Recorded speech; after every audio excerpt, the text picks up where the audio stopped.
Hello friend. मैं आपका अपना फ्रेंड अजय यादव आज आपके लिए लाया हूँ एक नया वीडियो जिसमें हम फसल उत्पादन प्रौद्योगिकी सेकंड रबी फसलों के अंतर्गत एमसीक्यू क्वेश्चन को सॉल्व करेंगे। तो आज का हमारा पहला क्वेश्चन है, सरसों में तेल की कितनी मात्रा पाई जाती है।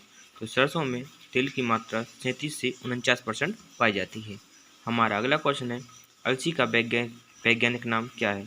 तो अलसी का वैज्ञानिक नाम लाइनम यूसिटेटिज सीमम है। हमारा अगला क्वेश्चन है, सूरजमुखी किस कुल से है। तो सूरजमुखी कंपोजिटी कुल से है। अगला क्वेश्चन हमारा, सूरजमुखी के लिए उपयुक्त अंतरण कितना है। तो सूरजमुखी को बोने के लिए मुख्यतः अंतरण 60 × 20 सेंटीमीटर का होना चाहिए। हमारा अगला क्वेश्चन है, सूरजमुखी की फसल के लिए NFP यानी नाइट्रोजन फास्फोरस पोटास की मात्रा कितनी होनी चाहिए। तो सूरजमुखी की फसल के लिए नाइट्रोजन 80 से 120 किलोग्राम, फास्फोरस 80 से 100 किलोग्राम और पोटास में 60 से 80 किलोग्राम ठीक रहता है। हमारा अगला क्वेश्चन है, सूरजमुखी का वनस्पतिक नाम क्या है। तो सूरजमुखी का वनस्पतिक नाम हेलिएंथस एनानस है। अगला क्वेश्चन है, सूरजमुखी के बीजों में तेल की प्रतिशत या कितनी प्रतिशतता पाई जाती है। तो सूरजमुखी के बीजों में तेल की प्रतिशत पाई जाती है 40 से 52%, जबकि प्रोटीन पाया जाता है 20 से 25%। हमारा अगला क्वेश्चन है, सूरजमुखी में कौन कौन सी जातियाँ पाई जाती हैं। सूरजमुखी की मुख्य कौन कौन सी जातियाँ हैं। तो सूरजमुखी की मुख्यतः 3 जातियाँ ही हैं। पहली है बड़ी तथा सफ़ेद दानों वाला, दूसरा है छोटी तथा काले दानों वाला, तीसरा है माध्यम एवं धारी युक्त बीजों वाला। ये तीनों जातियाँ सूरजमुखी की हैं। हमारा अगला क्वेश्चन है, सूरजमुखी का उत्पत्ति स्थान है। तो सूरजमुखी का उत्पत्ति स्थान यूरोप और उत्तरी अमेरिका है। अगला क्वेश्चन हमारा, सूरजमुखी की बीज दर प्रति हेक्टेयर कितनी होनी चाहिए। तो सूरजमुखी की बीज दर प्रति हेक्टेयर 8-10 किलोग्राम प्रति हेक्टेयर होनी चाहिए। हमारा अगला क्वेश्चन है, मुख्य रोग यानी सूरजमुखी में कौन कौन से मुख्य रोग होते हैं। तो सूरजमुखी में मुख्य रोग झुलसा होता है, बीज होता है, बीज सड़न और ओकटा रोग, ये तीनों मुख्य रोग हैं। बाकी कुछ अन्य रोग भी हैं। हमारा अगला क्वेश्चन है, सूरजमुखी के लिए वार्षिक वर्षा कितनी होनी चाहिए।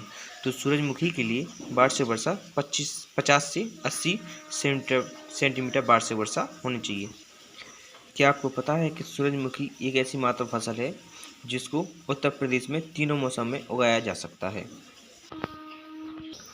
हमारा अगला क्वेश्चन है, गेहूं का वनस्पतिक नाम क्या है। तो गेहूं का वनस्पतिक नाम ट्रिटिकम एसिटबम या ट्रिटिकम बालगियर है।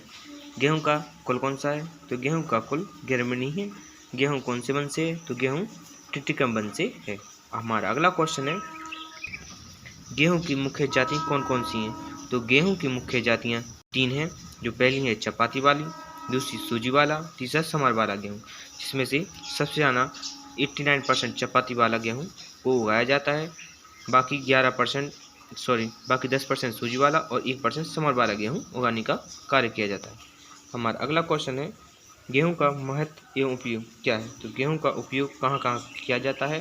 तो गेहूं का उपयोग डबल रोटी के निर्माण में, बिस्कुट निर्माण में, मैदा निर्माण में, सूजी के, दलिया, भूसा उसके गेहूं के पौधों से बनाया जाता है तथा उत्तम किस्म की शराब के निर्माण में गेहूं का उपयोग किया जाता है। हमारा अगला क्वेश्चन है, गेहूं की खेती में उपयुक्त जलवायु क्या होनी चाहिए। तो गेहूं की खेती में उपयुक्त जलवायु शीतोष्ण, यह पहली बात तो शीतोष्ण जलवायु की फसल है, तो जलवायु शीतोष्ण होना चाहिए। यहाँ पर 4000 से 5000 मीटर ऊंचाई तक इसकी खेती की जा सकती है।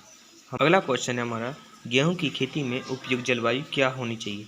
तो गेहूं की खेती में उपयुक्त जलवायु शीतोष्ण जलवायु का पौधा है, अर्थात शीतोष्ण जलवायु में इसे उगाने का कार्य किया जाता है। गेहूं की खेती के लिए 4000 से 5000 मीटर तक उगाया जा सकता है। अगला है हमारा क्वेश्चन, गेहूं की खेती में वर्षा कितनी होनी चाहिए। तो गेहूं की खेती में वार्षिक वर्षा 25 से 150 सेंटीमीटर वार्षिक वर्षा पर्याप्त होती है। हमारा अगला क्वेश्चन है, गेहूं की खेती में तापक्रम कितना होना चाहिए। तो गेहूं की खेती के लिए ठंडे मौसम की फसल है, अर्थात गेहूं की खेती के लिए ठंडा मौसम ही पर्याप्त होता है। इसलिए न्यूनतम तापमान 3.5 से 5.5 डिग्री सेल्सियस होता है, जिसमें वह अंकुरण का कार्य करता है। इष्टतम यानी 16 से 22 डिग्री सेल्सियस माध्यम का ठीक रहता है जिसमें पौधा वृद्धि करने का कार्य करता है। अगला है अधिकतम, यानी फसल के पकते समय 35 डिग्री सेल्सियस उसे पर्याप्त होता है। इससे अधिक होने पर फसल की परिपक्वता तथा उपज पर प्रभाव पड़ता है। हमारा अगला क्वेश्चन है गेहूं का उत्पत्ति स्थान क्या है। तो गेहूं का उत्पत्ति स्थान दादला फरात की घाटी या भारत तथा पाकिस्तान को माना जाता है। अगला क्वेश्चन है हमारा गेहूं की खेती के लिए आवश्यक आर्द्रता। गेहूं की खेती के लिए आवश्यक आर्द्रता कितनी होनी चाहिए। तो आर्द्रता होनी चाहिए वृद्धि समय में 50 से 60% नमी, पकती समय गर्म मौसम की आवश्यकता होती है। और गेहूं की खेती के लिए भूमि कौन सी चाहिए। तो गेहूं की खेती के लिए सर्वोत्तम दोमट मिट्टी होती है। बाकी अलग अलग क्षेत्रों में सामान्यतः इसकी खेती की जा सकती है, लेकिन उच्चतम या सर्वोत्तम दोमट मिट्टी को ही अच्छा माना जाता है। अगला क्वेश्चन है हमारा गेहूं की खेती के लिए बीज कैसे चाहिए। तो गेहूं की खेती के लिए हमें प्रमाणित बीजों का उपयोग करना चाहिए तथा इसकी बुवाई 4 से 5 सेंटीमीटर की गहराई पर करना चाहिए। अगला क्वेश्चन है हमारा सिंचाई। तो गेहूं की खेती की सिंचाई भूमि की आर्द्रता पर निर्भर करती है, परंतु सामान्यतः 5 से 6 सिंचाइयों की आवश्यकता होती है। कहीं कहीं 3 से 4 सिंचाइयों में भी काम चल जाता है, तो कहीं कहीं 6 सिंचाइयों से अधिक सिंचाइयों की भी आवश्यकता पड़ती है। वह निर्भर करता है भूमि की आर्द्रता पर। आज के लिए इतना ही, तो हम मिलेंगे अपनी अगली वीडियो में। तो वीडियो को लाइक कीजिए, चैनल को सब्सक्राइब कीजिए और दोस्तों को शेयर कीजिए। Thank you for watching my video.